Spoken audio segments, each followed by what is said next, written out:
Hello बच्चों, स्वागत है आपका एक और नई वीडियो में। तो कैसे हैं आप? तो देखिए, आज का हमारा होने वाला है यूपी बोर्ड का आचार्य रामचंद्र शुक्ल का जीवन परिचय, जो कि मोस्ट वांटेड है एग्जाम के पॉइंट ऑफ व्यू से। अगर आप हमारे चैनल पर नए हैं तो चैनल को सब्सक्राइब करें, वीडियो को लाइक करें। और आपको ये जो पीडीएफ चाहिए तो हमारे टेलीग्राम चैनल पर आपको ये पीडीएफ मिल जाएगी। आपको टेलीग्राम चैनल का लिंक हमारे डिस्क्रिप्शन में मिल जाएगा, वहाँ से आप डाउनलोड कर सकते हैं। अगर वहाँ से नहीं तो आपको टेलीग्राम पर सर्च करना है AR लर्निंग पॉइंट, और आपको ये पीडीएफ वहाँ से डाउनलोड करके पढ़ लेनी है। तो चलिए शुरू करते हैं आज का हमारा सेंट्रल आइडिया नहीं, ये हमारा आज का जीवन परिचय। तो देखिए, हमारा जीवन परिचय यहाँ पे शुरू करते हैं। तो देखिए क्या है, बिल्कुल ही सिंपल लैंग्वेज में है, आपको बिल्कुल समझ में आ जाएगा। देखिए परिचय क्या है। आचार्य रामचंद्र शुक्ल आधुनिक हिंदी साहित्य के महान आलोचक, निबंधकार, इतिहासकार तथा विचारक थे। उनका जन्म 4 अक्टूबर 1884 ईस्वी को उत्तर प्रदेश के बस्ती जिले की अगुना नामक गांव में हुआ था। उनके पिता का नाम पंडित चंद्रबली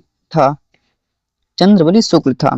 उन्होंने अपनी प्रारंभिक शिक्षा मिर्जापुर में प्राप्त की।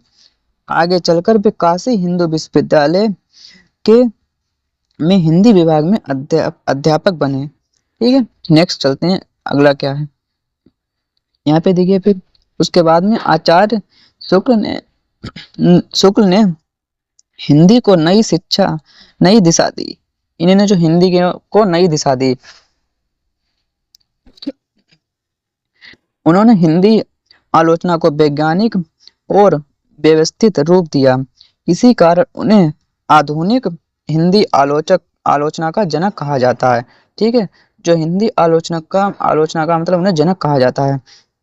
उन्होंने हिंदी साहित्य का पहला व्यवस्थित इतिहास, हिंदी साहित्य का इतिहास लिखा, जो आज भी हिंदी साहित्य की सबसे महत्वपूर्ण पुस्तकों में गिनी जाती है। ठीक है, आगे चलते हैं।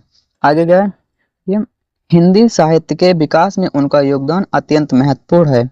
उन्होंने साहित्य को समाज से जोड़कर देखने की नई दृष्टि दी है और आलोचना को उच्च स्तर तक पहुंचाया है। उन्होंने उनके साहित्य में गहन अध्ययन, मौलिक चिंतन और तर्कपूर्ण विचार दिखाई देते हैं। 2 फरवरी 1941 को उनका निधन हो गया, लेकिन हिंदी साहित्य में उनका योगदान आज भी अमूल्य माना जाता है। वे हिंदी साहित्य के सबसे सम्मानित विद्वानों में गिने जाते हैं। ठीक है, उन्होंने इतना किया तो जाहिर सी बात है उन्हें विद्वानों में गिना जाएगा। देखिए, उनके जीवन परिचय से ज्यादा इंपॉर्टेंट है ये रचनाएं। आपको अगर आप पेपर में रचनाएं नहीं लिखते हैं तो आपके नंबर ज्यादा से ज्यादा एग्जामिनर काट लेगा। ठीक है, तो देखिए उनकी रचनाएं क्या थी। चिंतामणि भाग 1 और भाग 2। फिर दूसरी का विचार भी थी। तीसरी का हिंदी साहित्य का इतिहास।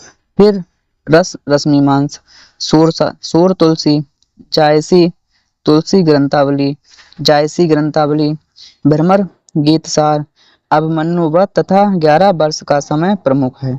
ठीक है, आपको अगर ये सब नहीं याद रहती हैं तो इसमें से कम कितनी है, 1 2 3 4 5 6 7 8 9 में से कम आपको 5 तो लिखनी ही है। ठीक है, 4 या 5 तो आपको याद करके जाना ही है।